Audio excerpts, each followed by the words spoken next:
ആമ്പൽ വസന്തം കാണാനെത്തുന്നവരെ കാത്ത് മലരിക്കലിലെ പാടശേഖരങ്ങളിൽ കാത്തുകിടക്കുന്നത് 100-ലേറെ വള്ളങ്ങൾ. ഒരേ സമയം 2 മുതൽ 7 പേർക്ക് വരെ യാത്ര ചെയ്യാവുന്ന വള്ളങ്ങളാണ് ഇക്കുറി ഇവിടെയുള്ളത്. സഞ്ചാരികൾക്ക് പാടത്തിന്റെ ഉൾഭാഗത്തേക്ക് യാത്ര ചെയ്ത് ആമ്പൽ വസന്തം അടുത്തു കാണാനുള്ള അവസരമാണുള്ളത്.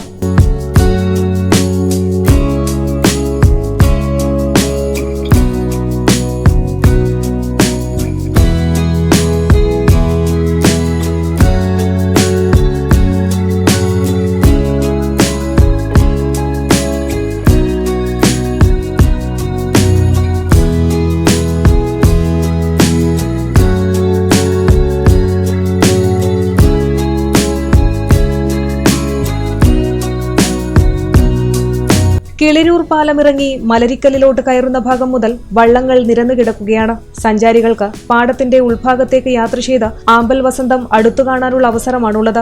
1800 ഏക്കറുള്ള ജെ ബ്ലോക്ക് 9000 പാടശേഖരത്തിന്റെ മലരിക്കൽ ഭാഗത്തും 820 ഏക്കറുള്ള തിരുവായിക്കരി പാടത്തുമാണ് ആമ്പൽ സാധാരണയായി വിരിയുന്നത്. തുടക്കഭാഗമായ ജെ ബ്ലോക്ക് 9000 പാടത്തിന് ഇരുവശത്തും ഏകദേശം 1.5 കിലോമീറ്റർ റോഡിന് ഇരുവശവുമാണ് ആദ്യം കാഴ്ചയിൽപ്പെടുന്ന പൂപ്പാടം. എന്നാൽ നിലവിൽ ഈ ഭാഗത്ത് ആമ്പൽ പൂക്കൾ വിടർന്നിട്ടില്ല. അതിന്റെ എതിർവശത്ത് കായലിനോട് ചേർന്ന് പൂക്കളുണ്ട്. ഇതിനു പുറമെ ആ റോഡിലൂടെ അല്പം കൂടി മുന്നോട്ടു പോയി വള്ളത്തിൽ കയറി പടിഞ്ഞാറേ ഭാഗത്തേക്ക് പോയാൽ പൂപ്പാടം കാണാൻ കഴിയും. അവിടെയുള്ള 650 ഏക്കറാണ് തിരുവായിക്കരി പാടശേഖരം. വള്ളത്തിൽ 3/4 മണിക്കൂർ യാത്ര ചെയ്താലേ അവിടെ എത്താൻ പറ്റുകയുള്ളൂ. വള്ളത്തിൽ കയറി 1.5 കിലോമീറ്റർ ഉള്ളിലേക്ക് യാത്ര ചെയ്താണ് ആമ്പൽ പൂക്കൾ കണ്ണിറയെ കാണുന്നത്. ഒരു ചെറുവള്ളത്തിലെ സവാരിക്ക് 1000 രൂപയാണ് ഈടാക്കുന്നത്.